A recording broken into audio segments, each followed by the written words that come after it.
ആഴിയിൻ ആഴങ്ങളിൽ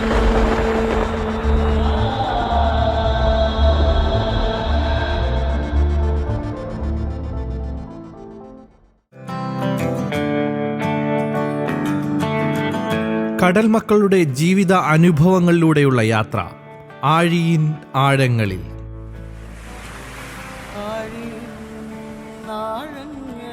ഇത് നീണ്ടകര സ്വദേശി ക്രിസ്റ്റോ. കടലിലുണ്ടായ നിരവധി പ്രതിസന്ധികളെയാണ് ക്രിസ്റ്റോ തരണം ചെയ്തത്. വിശ്വാസത്തെ മുറുകെ പിടിച്ച് ജീവിതം നയിച്ചു വരുന്ന ക്രിസ്റ്റോ ബാല്യത്തിൽ ദാരിദ്ര്യമുൾപ്പെടെ നിരവധി പ്രതിസന്ധികളെ അതിജീവിച്ച് ഇന്ന് നിരവധി ബോട്ടുകളുടെ ഉടമയായി മാറി. ജീവിതത്തിലുണ്ടാകുന്ന പ്രതിസന്ധികൾ ദൈവവിശ്വാസം കൊണ്ട് മാറ്റിയെടുക്കാമെന്ന് ക്രിസ്റ്റോയുടെ ജീവിതം പഠിപ്പിക്കുന്നു. ഏവർക്കും നമസ്കാരം. എൻ്റെ പേര് ക്രിസ്റ്റോ. എൻ്റെ സ്വന്തം സ്ഥലം കരുത്തുറ. ഞാൻ ഒരു ഫിഷിങ്ങിൽ ചെറുപ്പം മുതലേ ഒരു 12 വയസ്സ് മുതലേ ഞാൻ ഫിഷിങ്ങിന് വഞ്ചിയിൽ പോകുമായിരുന്നു എൻ്റെ അപ്പച്ചനുമായിട്ട്. അങ്ങനെ വീട്ടിൻ്റെ ബുദ്ധിമുട്ടുകൊണ്ടാണ് ഞാൻ സ്കൂളിൽ 3ാം സ്റ്റാൻഡേർഡ് വരെ പഠിക്കാൻ പോയിട്ടുള്ളൂ. അങ്ങനെ അപ്പച്ചനുമായിട്ട് വഞ്ചിയിൽ പോയി ഫിഷിങ്ങിന് പോയി ഇങ്ങനെ ചെറിയ ചെറിയ ഫിഷിംഗ് ബോട്ടുകളിൽ പോകാൻ തുടങ്ങിയപ്പോഴത്തേക്ക് സ്വന്തമായ ഒരു ബോട്ട് വാങ്ങിക്കണമെന്ന് തോന്നി. അന്നങ്ങനെ ഒരു ബോട്ട് വാങ്ങിച്ച് സ്വന്തമായിട്ട് ഫിഷിങ്ങിന് പോയി സമയത്താണ് കൊടുങ്കാറ്റുണ്ടാകും. ആ ബോട്ട് മുങ്ങിപ്പോവുകയും ഞാൻ കടലിൽ നിന്ന് രക്ഷപ്പെട്ട് മറ്റുള്ള ബോട്ടുകാർ സഹായത്തോടു കൂടി രക്ഷപ്പെട്ട് കരയ്ക്ക് വന്നു. അങ്ങനെ പിന്നെയും ഫിഷിങ്ങിന് സ്വന്തമായിട്ട് മറ്റുള്ളവരുടെ ബോട്ടിൽ ജോലിക്ക് പോയി പിന്നെ അങ്ങനെ നാട്ടുകാരുടെ സഹായത്തോടു കൂടി ഇതിൻ്റെ കഷ്ടപ്പാടും പ്രയാസങ്ങളും ബുദ്ധിമുട്ടുകളും കണ്ടപ്പോൾ അങ്ങനെ ദൈവത്തിൻ്റെ അനുഗ്രഹം കൊണ്ട് നാട്ടുകാരെല്ലാവരും സഹായിച്ച് ദൈവം അനുഗ്രഹിച്ചതിൻ്റെ പേരിൽ പിന്നെ ഒരു ബോട്ട് വാങ്ങി. ഒരു ദിവസം ഫിഷിങ്ങിന് ഞങ്ങൾ 6 പേരും കൂടെ പണിക്ക് പോകാനായിട്ടൊരു ബോട്ടയിൽ പോയി ആ ബോട്ട് എൻ്റെ ഓർമ്മയിൽ ഒരിക്കലും മറക്കാനൊക്കാത്തൊരു സാഹചര്യം കടലിൽ ചെന്നപ്പോഴത്തേക്ക് കൊടുങ്കാറ്റുണ്ടായി. അത് പലരുടെ സഹായങ്ങളിൽ സ്വന്തമായിട്ട് വാങ്ങി ബോട്ടായിരുന്നു. ഞങ്ങൾ 6 ജോലിക്കാരുണ്ടായിരുന്നു. കൊടുങ്കാറ്റ് കൂടി പുറംകടലിൽ വെച്ച് ബോട്ട് മുങ്ങിപ്പോവുക ചെയ്തത്. പിന്നെ അങ്ങനെ ഒരുപാട് ബോട്ടുകൾ മുങ്ങി ഒരുപാട് ആൾക്കാരൊന്നും മരിച്ചുപോയി. ഹാർബറിൽ കയറാനൊക്കാതെയും ബോട്ടുകൾ മുങ്ങിയൊക്കെ ഭയങ്കര ദുരന്തങ്ങൾ. ആ ദിവസം 1983 ജൂൺ 15-ാം തീയതി ആയിരുന്നു ആ ദിവസം. അന്ന് പ്രതീക്ഷയ്ക്കില്ലാതെ വന്നൊരു കൊടുങ്കാറ്റായിരുന്നു. അങ്ങനെ എൻ്റെ ബോട്ടുകളും പുറങ്ങളിൽ വെച്ച് ആ ബോട്ടും മുങ്ങിപ്പോയി. അങ്ങനെ ഞങ്ങൾ വേറെ ബോട്ടുകാർ വന്ന് എടുത്ത് കര കൊണ്ടുവന്ന് രക്ഷപ്പെടുത്തി. അത് ദൈവത്തിനല്ലാതെ വേറെ ഒരു വ്യക്തിക്കും ഈ ലോകത്ത് ഞങ്ങളെ രക്ഷിക്കാൻ പറ്റത്തില്ലായിരുന്നു. ദൈവത്തിൻ്റെ കൃപ മാത്രം കൊണ്ടാണ് അന്ന് രക്ഷപ്പെട്ടതും ഞാനിപ്പോൾ ഇന്ന് ജീവിച്ചിരിക്കുന്നത്. അവിടെ നിന്ന് പിന്നെയും ഒരുപാട് കഷ്ടപ്പാടും ദാരിദ്ര്യങ്ങളും ബുദ്ധിമുട്ടുകളും എല്ലാം അനുഭവിച്ച് നാട്ടുകാരുടെ സഹായത്തോട് പിന്നെയും ഒരു ബോട്ട് വാങ്ങി ആ ബോട്ടിൽ തന്നെ വീണ്ടും ഞാൻ ഫിഷിങ്ങിന് പോയി ജോലിക്കാരുമായിട്ട് ഫിഷ് ചെയ്ത് ദൈവാനുഗ്രഹത്താൽ അങ്ങനെ ഒരു ബോട്ട് വാങ്ങി 2 ബോട്ട് വാങ്ങി. അതിൻ്റെ മക്കളെല്ലാം കുഞ്ഞുമക്കളായിരുന്നു. LKG UKG പഠിക്കുന്ന സമയമായിരുന്നു. ഇപ്പോൾ ദൈവം അനുഗ്രഹത്താൽ കുഞ്ഞുങ്ങളെല്ലാം ഞാൻ ഈ ഫിഷിങ്ങിന് ബോട്ടിൽ പണിക്ക് പോയി മക്കൾ 3 മക്കളുണ്ട് എനിക്ക്. 3 ആൺമക്കളാണ്. 3 പേരും ഒരാൾ എഞ്ചിനീയറാണ്, ഒരാൾ കപ്പലിലെ ക്യാപ്റ്റനാണ്, ഒരാൾ ബിസിനസ് ചെയ്യുന്നതാണ്. 3 മക്കളുണ്ട്. അങ്ങനെ 2 ബോട്ട് വാങ്ങി 3 ബോട്ട് വാങ്ങി ഇപ്പം സ്വന്തമായിട്ട് താമസിക്കാൻ വീടും സ്ഥലവും കാര്യങ്ങളും മക്കളെല്ലാം നല്ല നിലയിൽ ജോലിക്കാരായി അവരെല്ലാം വിവാഹം കഴിച്ച് അവർക്കെല്ലാം 2 കുട്ടികളുണ്ട്. ഈ നിലയിൽ ദൈവത്തിൻ്റെ കാരുണ്യം കൊണ്ട് ഇവിടം വരെ ഇപ്പോൾ എത്തി.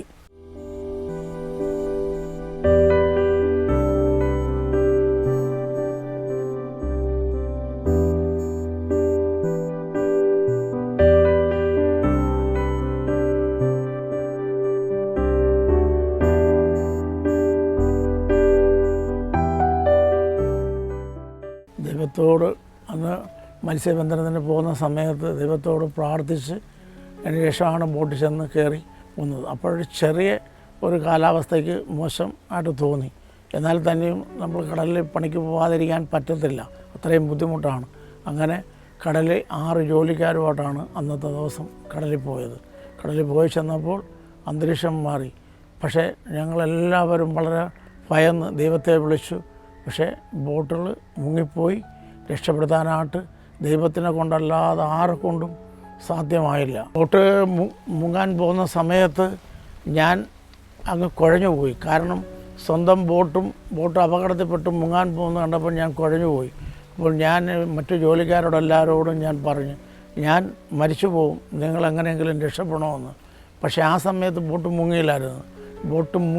ബോട്ട് തിരമാലയ്ക്ക് കാറ്റിനടിച്ച് മറിഞ്ഞ് ബോട്ട് മുങ്ങി. ബോട്ട് കമന്നു പോയപ്പോൾ അന്ന് ഈ ബോട്ടിൽ ഭക്ഷണങ്ങളൊക്കെ റെഡിയാക്കുന്നത് ഒരു പെട്ടി, സ്റ്റൗ വയ്ക്കുന്ന ഒരു പെട്ടി വെച്ചിട്ടാണ്. അപ്പോൾ പെട്ടിക്ക് ഒരു അടപ്പുണ്ട്. ആ പെട്ടിയുടെ അടപ്പ് തുറന്നിട്ടാണ് റേഷൻ ഈ പാചകം കലത്തിൽ കഞ്ഞികൾ വയ്ക്കുകയും എല്ലാം ചെയ്യുന്നത്. അപ്പോൾ അത് സെപ്പറേറ്റാണ്, അത് വേറെ പ്രത്യേകിച്ചിട്ടൊന്നുമില്ല. അത് 2 ആണി വെച്ചിട്ടാണ് ബോട്ടിൽ അത് കുളിച്ച് വെച്ചിരിക്കുന്നത്.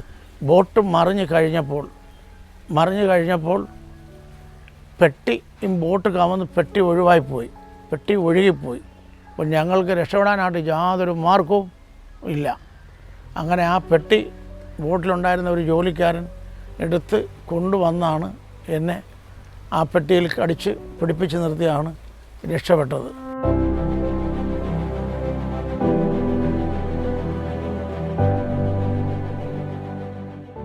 ഇതുപോലെ തന്നെ എന്നെ സംബന്ധിച്ച് ഫിഷിങ്ങിന് പോയ കൂട്ടത്തിൽ വേറൊരു സംഭവം പറയാനുണ്ട്. ഞങ്ങൾ അന്ന് ഈ ബോട്ട് നീണ്ടകര ഹാർബറിൽ നിന്നാണ് പണിക്ക് പോയത്. കൊല്ലം പോരെ പടിഞ്ഞാറ് 28 മാറിൽ നിന്ന് വലിക്കുകയായിരുന്നു. ആ സമയത്ത് നൈറ്റ് ഫിഷ് ചെയ്യുമായിരുന്നു. ഞങ്ങൾ 6 പേരുണ്ട് ആ ബോട്ടിൽ. അങ്ങനെ ഒരു കപ്പൽ ഞങ്ങൾ യാദൃശ്യമായിട്ട് കണ്ട് പെട്ടെന്ന് ബോട്ടിൻ്റെ അടുക്ക വന്ന് ബോട്ട് ഇടിച്ച് താരുമെന്ന് തോന്നി. പക്ഷേ ഞങ്ങളെല്ലാവരും കൂടെ ദൈവത്തോട് പ്രാർത്ഥിച്ചപ്പോൾ ബോട്ട് ഞങ്ങൾ ഒരു സൈഡിലോട്ട് തിരിച്ചപ്പോൾ അതിൻ്റെ മറു സൈഡിൽ കൂടെ എതിരിൽ കൂടെ കപ്പൽ ഞങ്ങളെ ഇടിച്ചില്ല. അത് അന്നൊരു ദിവസം. പിന്നെ ഒരു ദിവസം ഇതുപോലെ കപ്പൽ ധാരാളം പോയിക്കൊണ്ടിരിക്കുന്ന റൂട്ടിലാണ് ഞങ്ങൾ ഫിഷ് ചെയ്യുന്നത്, നൈറ്റ് ഫിഷിങ്ങാണ്. അപ്പം ഞങ്ങൾക്ക് രക്ഷപ്പെടുക്കാൻ പറഞ്ഞു, ദൈവമേ ഞങ്ങളെ രക്ഷിക്കണമെന്ന് പറഞ്ഞു. ഞങ്ങളെല്ലാവരും പറഞ്ഞു, ദൈവമേ ഞങ്ങളെ രക്ഷിക്കണമെന്ന് പറഞ്ഞ സമയത്ത് ഞങ്ങൾക്ക് ഒരു മാർഗവും കാണുന്നില്ല. അപ്പോൾ ഞങ്ങളുടെ ബീച്ചിനകത്ത് റോപ്പ് കൂടുതലുണ്ടായിരുന്നു. കപ്പൽ ഇടത്തോട്ട് വരുന്നു, ഞങ്ങൾ ഈ റോപ്പിളക്കി വലത്തോട്ട് ബോട്ട് ഓടി മാറി കപ്പൽ ഞങ്ങൾ കടന്നുപോയി. അങ്ങനെ ഈ ബോട്ടും ഈ ജോലിക്കാരും ഞങ്ങളും കൂടെ രക്ഷപ്പെട്ടു. ഇതൊക്കെ ഞങ്ങൾ ഈ മീൻ പിടിക്കാൻ മത്സ്യബന്ധനത്തിന് പോയ കൂട്ടത്തിൽ ഏറ്റവും വലിയ ഓർമ്മയിൽ മരിക്കുന്നവരെ ഓർക്കെത്തിരിക്കുന്ന ഓരോ സംഭവങ്ങളാണ് നടന്നത്. ഇതെല്ലാം ദൈവത്തിൻ്റെ മാത്രം അനുഗ്രഹം കൊണ്ടാണ് ഞാൻ രക്ഷപ്പെട്ടതും ഇന്ന് ഞാൻ ജീവിച്ചിരിക്കുന്നതും എല്ലാം ദൈവത്തിൻ്റെ ഒരു കാരണം കൊണ്ടാണ്.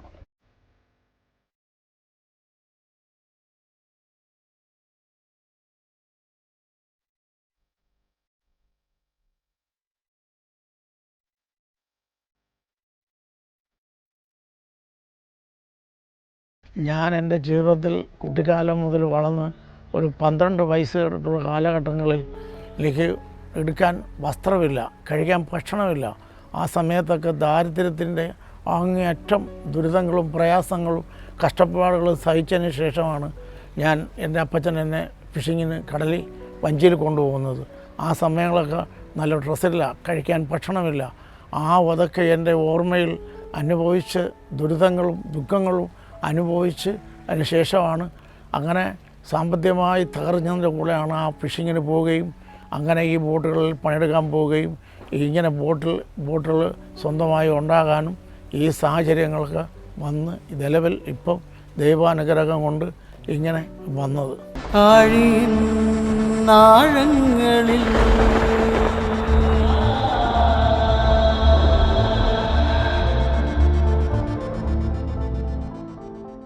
ഏറ്റവും കൂടുതൽ എനിക്ക് അനുഭവപ്പെട്ടത് സുനാമി കാലഘട്ടത്തിലായിരുന്നു. സുനാമി വന്ന കാലഘട്ടമായിരുന്നു.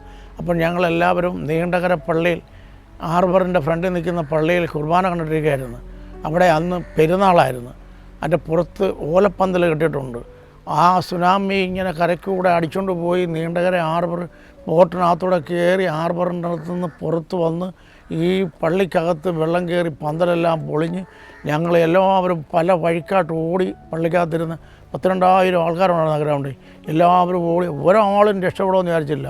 പക്ഷേ ആർക്കും ഒന്നും സംഭവിക്കാതെ സകല ആൾക്കാരും ആ സുനാമിയുടെ കാലഘട്ടത്തിൽ സുനാമി പള്ളിക്കകത്ത് എൻ്റെ പള്ളി കയറി പന്തൽ പൊളിച്ചു.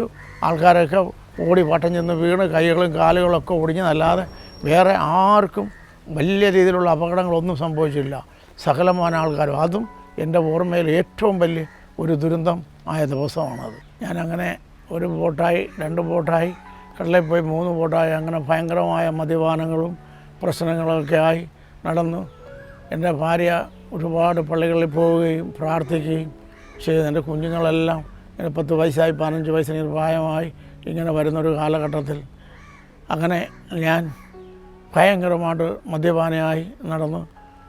മദ്യവും വളരെ മോശമായ നിലയിലൊക്കെ ഉള്ള ജീവിതങ്ങൾ ജീവിച്ചു. ഇങ്ങനെ വന്ന കാലഘട്ടത്തിൽ ദൈവം നിരന്തരമായി എൻ്റെ ഭാര്യ പ്രാർത്ഥിക്കുമായിരുന്നു, ദൈവമേ എൻ്റെ ഈ മദ്യപാനം നിർത്തി നല്ല രീതിയിൽ സന്തോഷമായിട്ട് ജീവിക്കണം, ഈ കുഞ്ഞുങ്ങളെ നോക്കി.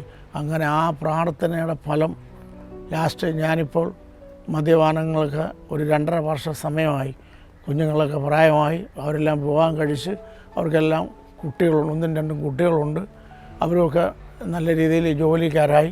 ഒരാൾ എൻജിനീയറായി, ഒരാൾ കപ്പലിലെ പഠിച്ച് ക്യാപ്റ്റനായിട്ട് ജോലി ചെയ്യുന്നു, ഒരാൾ ബിസിനസ് ചെയ്യുന്നു. അങ്ങനെ വന്നൊരു സാഹചര്യത്തിൽ ഞാനൊരു ധ്യാനമൊക്കെ കൂടി എന്നെ ദൈവം തമ്പുരാൻ തൊട്ടപ്പോൾ എനിക്ക് തോന്നി ഇനി മദ്യപാനം എനിക്ക് വേണ്ട, മദ്യപാനവും വേണ്ട, എൻ്റെ ജീവിതത്തിലെ യാതൊരു ദുർനടപടികളും അടിച്ചുപൊളിയും വേണ്ടെന്ന് വിചാരിച്ചു. 2.5 വർഷം കൊണ്ട് മാനസിക രോഗികൾക്ക് ധർമ്മത്തിന് അവർക്ക് വസ്ത്രം മേടിക്കാനും ഭക്ഷണത്തിന് സാമ്പത്തികം മേടിക്കാനും സുഖമില്ലാത്തവരെ അവർക്ക് അവരുടെ ആവശ്യത്തിന് പൈസ കൊടുക്കുകയും മദ്യപാനികളെല്ലാം ഓരോ ധ്യാന മന്ദിരത്തിൽ കൊണ്ടുപോയി മദ്യപിച്ച് അവിടെയൊക്കെ മദ്യപാനം നിർത്തി കൊണ്ടുവരികയും അങ്ങനെ ഓരോ കാര്യങ്ങളും ദൈവജോലിക്ക് ശുശ്രൂഷയിൽ ഇപ്പോൾ 2.5 വർഷം കൊണ്ട് ഞാനും എൻ്റെ ഭാര്യയും കൂടെ ഇങ്ങനെയുള്ള കാര്യത്തിന് ഹാർബറോ ഫിഷിങ് ബോട്ടോ ആണെങ്കിൽ യാതൊരു ബന്ധവുമില്ല. പക്ഷേ ദൈവം ദാനമായി തന്ന 5 ബോട്ടുകൾ ഇപ്പോഴും ഓടുന്നുണ്ട്. പക്ഷേ അതുമായിട്ട് യാതൊരു ബന്ധവുമില്ല. അവിടെ പോകത്തില്ല, ബോട്ടിൻ്റെ ഒരു കാര്യത്തിനും പോകത്തില്ല. എല്ലാം ദൈവകാര്യത്തിന് വേണ്ടി മാത്രം ഇപ്പോൾ ഈ നിമിഷം വരെ നടക്കുകയാണ്. നിലവിൽ ഈ ജോലി തുടർന്ന് ചെയ്തുകൊണ്ടിരിക്കുകയാണ്. ശുശ്രൂഷകളും പ്രേക്ഷിത ജോലികളും വീടുകളിൽ കയറി സുവിശേഷം പറയും ചെയ്യുന്ന ജോലി ഇപ്പോഴും നിലവിൽ നടന്നുകൊണ്ടിരിക്കുകയാണ്.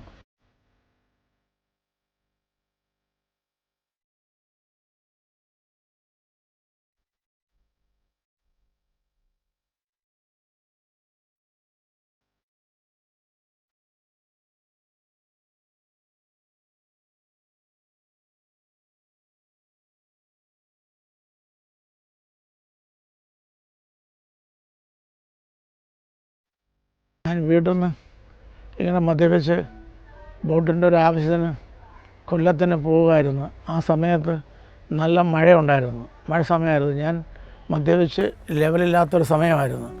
അങ്ങനെ അവിടെ ഒരു ടെലഫോൺ പോസ്റ്റ് സൈഡ് നിൽപ്പുണ്ടായിരുന്നു. ആ സൈഡിൽ ചെന്ന് വണ്ടി ഇടിച്ച് ചെന്ന് അതിൻ്റെ ചെവി ചെന്ന് കൊരുത്ത് ചെവി അറ്റുപോയി. എൻ്റെ കൈ ഒടിഞ്ഞു. അവിടെ കിടന്നു. അവിടെ ആ നാട്ടിലുള്ള ആൾക്കാർ എൻ്റെ വീടുമായിട്ട് ഒരു 5 കിലോമീറ്റർ അകലമായിരുന്നു. അവിടെ നിന്ന് എന്നെ കാറ് കയറ്റി തിരുവനന്തപുരം ഹോസ്പിറ്റലിൽ കൊണ്ടുചെന്നപ്പോൾ ആദ്യം ഞാൻ എൻ്റെ തലച്ചോറ് പൊട്ടി ബ്ലഡ് നിൽക്കുന്നില്ല, മരിച്ചു പോയെന്ന് പറഞ്ഞു. ഹോസ്പിറ്റലിൽ കയറി അവർ എന്നെ മയക്കി 1 മണിക്കൂർ കഴിഞ്ഞപ്പോൾ പറഞ്ഞു എനിക്ക് ഓർമ്മയുണ്ട്, എൻ്റെ ചെവി അറ്റുപോയി, ചെവിക്കത് ഞരം പറ്റുപോയതാണ്, കൈ ഒടിഞ്ഞുള്ളത്. അങ്ങനെ ഞാൻ 3 മാസം ആ ഹോസ്പിറ്റലിൽ ഈ ചെവി പോയി, ചെവി വെച്ച് പിടിപ്പിച്ച് കൈ പ്ലാസ്റ്റർ ഇട്ട് 3 മാസം അവിടെ കിടന്ന് അവിടെ നിന്ന് സുഖമായി വീണ്ടും ഞാൻ വന്നു. അത് കഴിഞ്ഞ് പിന്നെ ഞാൻ പുറത്തോട്ടിറങ്ങി. ഒരു 2 മാസം കഴിഞ്ഞപ്പോഴത്തേക്ക് ഞാൻ വേറൊരു സ്കൂട്ടറുമായിട്ട് ഒരു കാറിൽ പോയ വഴി കാറിടിച്ച് എൻ്റെ കാല് ഒടിഞ്ഞ് അതും 6 മാസം ഞാൻ ഇവിടുന്നെല്ലാം എൻ്റെ ഈ സകല പ്രയാസങ്ങളിലും സകല ആക്സിഡൻറ്റും ദൈവം എന്നെ രക്ഷപ്പെട്ടു. ഇതൊന്നുമല്ല, എൻ്റെ ജീവിതത്തിൽ ഞാൻ ഏറ്റവും കൂടുതൽ ഞാൻ വിഷമിച്ചതും ഞാൻ സുഖഭാഗത്തില്ലെന്നും വിചാരിച്ചത് എൻ്റെ വലത്തെ കാല് ഞാൻ ഈ ബോട്ട് ജെട്ടി കിടക്കുകയായിരുന്നു. ജെട്ടിയിൽ നിന്ന് കരയ്ക്കോട്ട് ചാടിയ വഴി അവിടെ സ്ലാബ് ഉണ്ടായിരുന്നു. ആ വേറെ ബോട്ട് കായലിൽ കൂടെ ഓടി വന്നപ്പോൾ ബോട്ട് അകന്നു പോയി. ഞാൻ ചാടിയ ചാട്ടത്തിന് എൻ്റെ ഒരു കാല് വെള്ളത്തിൽ ഒരു കാല് സ്ലാബിലുമായി. ആ കാല് ഒടിഞ്ഞ് തിരിഞ്ഞ് 4-5 മുറുക്കി. അവിടെ നിന്ന് എന്നെ ആ നാട്ടുകാരെല്ലാവരും കൂടെ വണ്ടി കാറ് കയറ്റി ആംബുലൻസിൽ കയറ്റി തിരുവനന്തപുരത്ത് കൊണ്ടു ചെന്നപ്പോഴത്തേക്ക് ഈ കാലൊരു കാരണവശാലും സുഖപ്പെടത്തില്ല, കാല് വിട്ടുപോയി, എൻ്റെ ഞരമ്പെല്ലാം ഒടിഞ്ഞു പോയെന്നാണ് പറഞ്ഞത്. അങ്ങനെ 3 മാസം ആ ഹോസ്പിറ്റലിൽ തിരുവനന്തപുരം കിംസ് ഹോസ്പിറ്റലിൽ കിടന്ന് അവിടെ നിന്ന് ഇതിൻ്റെ പാറ്റേൺ അവർ സ്കാൻ ചെയ്ത് എടുത്ത് അഴിച്ച് കൊണ്ടുവന്ന് 3 മാസം കഴിഞ്ഞ് ഓപ്പറേഷൻ ചെയ്ത് 2 വർഷക്കാലമായപ്പോൾ എൻ്റെ കാല് ഡോക്ടർ പറഞ്ഞു ഒരു കാരണവശാലും നിലത്ത് ചവിട്ടാൻ പറ്റത്തില്ല ഞാൻ ജീവിച്ചിരിക്കുന്ന കാലത്ത്. പക്ഷേ 3 മാസം കഴിഞ്ഞ് പ്ലാസ്റ്റർ എടുത്ത് ഞാൻ പതുക്കെ നടന്നു. എൻ്റെ ദൈവം എന്നെ ഇന്ന് നല്ലതുപോലെ നടത്തിക്കുന്നു. ഞാൻ എല്ലാ ജോലിയും ചെയ്യുന്നു, കാർ ഓടിക്കുന്നു, സ്കൂട്ടർ ഓടിക്കുന്നു, എല്ലാ ജോലിയും ചെയ്യുന്നു. ദൈവത്തിൻ്റെ കാരുണ്യത്താൽ ഒരു ബുദ്ധിമുട്ടില്ലാതെ ദൈവാനുഗ്രഹത്താൽ ഞാൻ ജീവിക്കുന്നു. ഇപ്പോഴും ഞാൻ കൊച്ചിനാലെ എനിക്കൊരു 5 വയസ്സുള്ള സമയത്ത് എൻ്റെ വീട്ടിൻ്റെ അടുത്ത് മുമ്പിൽ നിൽക്കുന്ന പള്ളിയാണ്, അവിടെ ഔസേപിതാവിൻ്റെ കുരിശടിയുണ്ട്. അപ്പോൾ എൻ്റെ അമ്മച്ചി വീട്ടിൽ തിരിപറ്റിക്കാനായിട്ട് കവർ കണക്കിന് തിരിപടിച്ചു പോകും. ഞാൻ എല്ലാ ദിവസവും എനിക്ക് 5 വയസ്സ് പ്രായമുള്ളപ്പോൾ മുതൽ ഞാൻ 5 തിരി എൻ്റെ അമ്മച്ചി കാണാതെ അവിടെ നിന്നെടുത്ത് ഞാൻ ഈ ഔസേപ്പുണ്യാളൻ്റെ കുരിശടി കൊണ്ട് ചെന്ന് പറ്റിക്കും. അമ്മച്ചി തിരി കണ്ടുപിടിച്ച് പല പ്രാവശ്യവും ഞാൻ വഴക്ക് പറഞ്ഞിട്ടുണ്ട്. പക്ഷേ ഞാൻ എന്നെ ഒരുപാട് തല്ലിയിട്ടുണ്ട്. ഞാൻ അതൊന്നും കാര്യമാക്കാതെ ഞാൻ പുണ്യാളൻ്റെ ആവുള്ള വിശ്വാസത്തോട് തിരി പറ്റിക്കും. അന്നും ഇന്നും എൻ്റെ പുണ്യാളനാണ് എൻ്റെ ഏറ്റവും വലിയ എൻ്റെ അത്ഭുതവും അനുഗ്രഹവും. എനിക്ക് കർത്താവ് ദാനമായി തന്ന എല്ലാ ബോട്ടിലും അണിയത്ത് ഔസേപ്പുണ്യാളൻ്റെ പടം ഫ്രെയിം ചെയ്ത് വെച്ചിട്ടുണ്ട്. പുണ്യാളൻ്റെ മാലയിട്ട് വെച്ചിരിക്കുകയാണ്. പുണ്യാളൻ്റെ അനുഗ്രഹമാണ് എന്നെ ഏറ്റവും കൂടുതൽ ഇത്രയും 19 ആക്സിഡൻറ്റ് എൻ്റെ ഈ എനിക്ക് ഇപ്പോൾ 65 കഴിഞ്ഞ് 66ാമത്തെ വയസ്സുണ്ട്. ഈ 66 വയസ്സിനകത്ത് വെച്ച് ഞാൻ ഈ ആക്സിഡൻറ്റ് ഉണ്ടാകുന്നതെല്ലാം ഞാൻ വിവാഹം കഴിച്ചതിന് ശേഷമാണ്. 28 വയസ്സിലാണ് ഞാൻ വിവാഹം കഴിച്ചത്. ഇപ്പോൾ എനിക്ക് 66ാമത്തെ വയസ്സാണ്. 19 ആക്സിഡൻറ്റ് ഉണ്ടാകുന്നുണ്ട്. എല്ലാ ആക്സിഡൻറ്റിലും നാട്ടിലുള്ളവർ പറയും ഞാൻ മരിച്ചു പോയി. പക്ഷേ എന്നെ ദൈവം എന്നെ കൊന്നില്ല, ഞാൻ ഇപ്പോഴും ജീവിച്ചിരിപ്പുണ്ട്. ഇതെല്ലാം എൻ്റെ ഔസേപ്പുണ്യാളൻ്റെ അനുഗ്രഹമാണ്. ഔസേപ്പുണ്യാളന ഭക്തനാണ് ഞാൻ. ഔസേപ്പുണ്യാളനാണ് എനിക്ക് ഏറ്റവും കൂടുതൽ വിശ്വാസമുള്ളത്.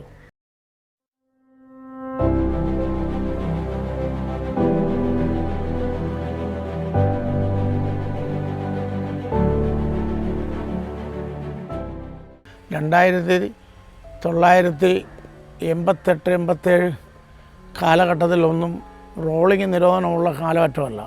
അന്ന് ഏറ്റവും കൂടുതൽ ഈ കടലും കാറ്റുകളും വരുന്ന ജൂൺ ജൂലൈ മാസങ്ങളിലാണ്. അന്ന് വഞ്ചികളും ബോട്ടുകളെല്ലാം സർക്കാർ നിരോധിച്ചിട്ടില്ല. ആ മാസങ്ങളിൽ പോകും. ഏറ്റവും കൂടുതൽ കടൽ കണ്ട് ഭയന്നിട്ടുള്ളത് ഫിഷിങ്ങിന് പോകുമ്പോഴത്തേക്ക് ആ ജൂൺ ജൂലൈ മാസങ്ങളിലുള്ള കടലാണ്. ആ കടലിനും കാറ്റിനുമാണ് ഏറ്റവും കൂടുതൽ ഭയന്നിട്ടുള്ളത്. ആ കടലിനപ്പുറത്ത് കടലിൻ്റെ അപ്പുറത്ത് ഹാർബറിൽ നിന്ന് പോയി കഴിഞ്ഞാൽ തിരിച്ച് ഇങ്ങോട്ട് വരാൻ പറ്റുമോ എന്ന് അറിയത്തില്ല. ആ സാഹചര്യങ്ങളെല്ലാം ദൈവത്തിൻ്റെ ഒരൊറ്റ ദൈവകൃപയിൽ മാത്രമാണ് തിരിച്ച് വന്നിട്ടുള്ളത്. തിരിച്ച് ദൈവം കര കൊണ്ട് എത്തിച്ചിട്ടുണ്ട്.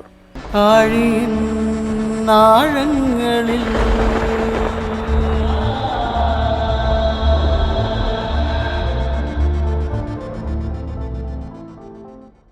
ഞാൻ ഒരു 15 എൻ്റെ ഓർമ്മയായി ഏറ്റവും കൂടുതൽ ഞാൻ കടലിൽ വെള്ളത്തിൽ പോയതും വിഷമിച്ചതും എനിക്കൊരു 15 വയസ്സ് പ്രായമുള്ളപ്പോൾ അന്നൊരു വഞ്ചിയിൽ ഞാൻ ഫിഷിങ്ങിന് പോകുമായിരുന്നു, കടലിൽ പണിക്ക് പോകുമായിരുന്നു.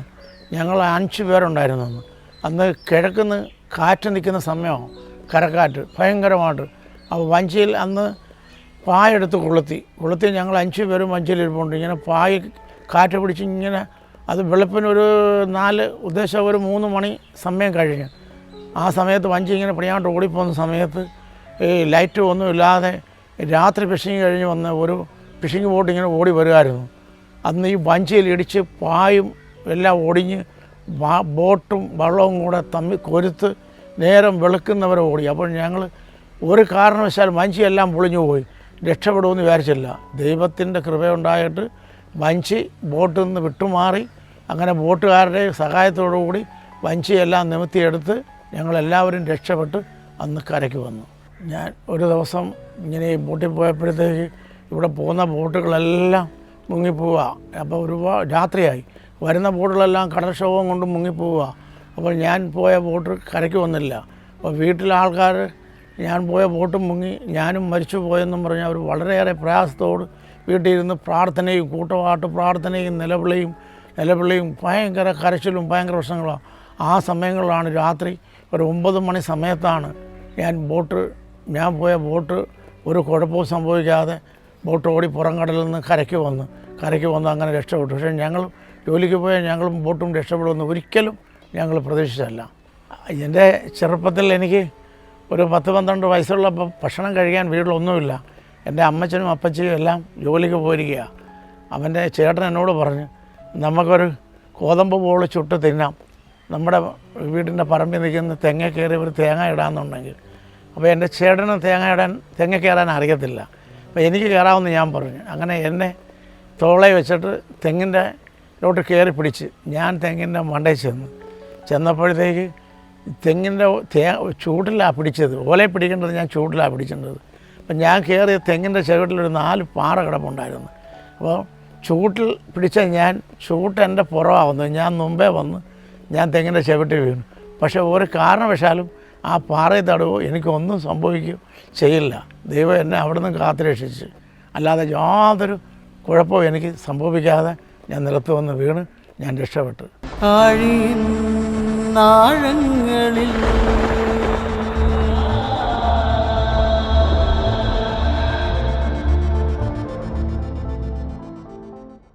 ഞാൻ തെങ്ങിന്ന് വീണ സമയത്ത് എന്നെ ആ പാറയിൽ തട്ടാതെ ഞാൻ രക്ഷപ്പെട്ട സമയത്ത് എൻ്റെ വീടിൻ്റെ പടിഞ്ഞാറശത്ത് കടലാണ്.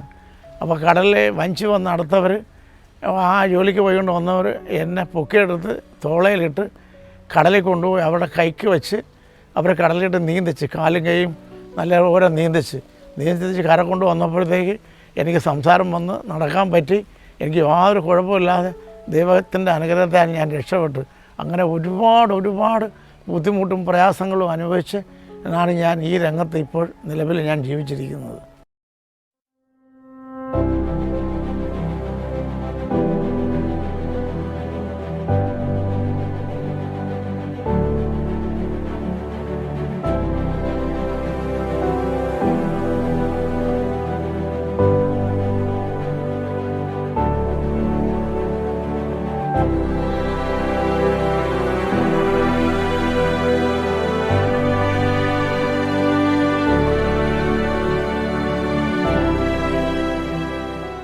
ഒരുപാട് ദാരിദ്ര്യത്തിലും ബുദ്ധിമുട്ടിലും പട്ടിണിയിലും വസ്ത്രവുമില്ലാതെ ജീവിച്ച എന്നെ ദൈവം ഇന്ന് ഈ നിലയിലാക്കി.